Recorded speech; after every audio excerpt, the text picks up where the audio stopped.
બધો ક્યાં પોડકાસ્ટના માઈક લઈ લેવાના અહીંયા ઇન્ટરવ્યુ કરવાનો આ રીતે આમ પોડકાસ્ટ આ રીતે પોડકાસ્ટ શૂટ થાય તમારે અને એક અહીંયા આ રીતે અહીંયા ગેસ્ટ બેઠા હોય અહીંયા એન્કર બેઠા હોય એવી રીતે બાકી તો નમસ્કાર સર, આપનું ગુજરાત ફર્સ્ટની અંદર સ્વાગત છે. તમારું નામ અમે ખૂબ સાંભળ્યું હતું અને આજે ભેગા થયા છે. સર, આપણે જણાવજો તમારો અનુભવ કેવો રહ્યો છે આજે. અમારી નોકરી જતી રહેશે આપણે આવી રીતે ઇન્ટરવ્યુ કર્યું હતું ખબર વિધાનસભા ચૂંટણી વખતે અમે આયા હતા ઓલા મંદિરમાં ગુરુકુલે આપણે ત્યાં પગથિયે બેઠા બેઠા કર્યો હતો. એના પહેલા હું ક્યારે આવ્યો તો યાદ કરો એના પહેલા તમારા ઘરે આવ્યો તો મારા ગોરડકા તો બહુ નાના હતા ત્યારે. ગોરડકા, હા, અરે તમે મને ગુલાબનો હાર પહેરાવેલો, યાદ ગુલાબનો હાર પહેરાવેલો, જબ્બો પહેરેલો ને ધોતી પહેરેલી. ત્યારે કેવું હતું કહું, આખી ઘટના તમને કહું. હવે હું ઘરે હતો, મારા મમ્મી રસોઈ બનાવતા હતા, તો પપ્પા કંઈક બહાર ગયેલા. મેં કીધું, એમને કીધેલું હમણાં કંઈક મહેમાન આવે. કોણ આવે છે કીધું નહીં. મને એમ થયું પપ્પા ગયા ક્યાં, મહેમાન હમણાં પહોંચી જાય ને પપ્પા ગાયબ કેમ કરવું બધું.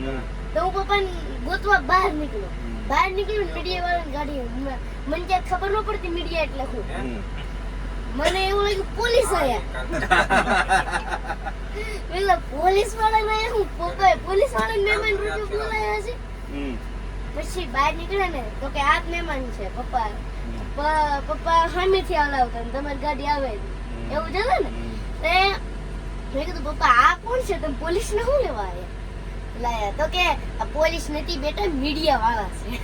ત્યારે ખબર પડી. મેં કીધું પપ્પા મીડિયા એટલે શું થાય. તો કે મીડિયા એટલે એકબીજા હારે વાતચીત કરીને આપણા ગુજરાતની બધી ખબર હોય આપણા સુધી પહોંચાડે ને એને કહેવાય મીડિયા વાળા. એ વખત તો ઉંમર બહુ નાની હતી. કેટલા વર્ષ થયા? 5 વર્ષ હશે. 5 વર્ષ. અત્યારે 10 વર્ષ. અત્યારે 10 વર્ષ. પાંચમા વાગ્યો. સરસ. હમણાં ફરવાનું ચાલુ છે હમણાં? ગૌશાળા રહે એટલે ગૌશાળાનું ને પછી એના માટે કામ હોય એના માટે જવાનું. હમણાં સમૂહલગ્ન કરાવ્યા. હમણાં સમૂહલગ્ન કરે ને 11 મામા વગરની દીકરીઓના. 11 મામા વગરની દીકરીઓ. વાહ, બહુ સરસ. અને આવતી વખતે 51 દીકરીઓના છે. વાહ, આપણે રાજકોટ પાસે બરાબર.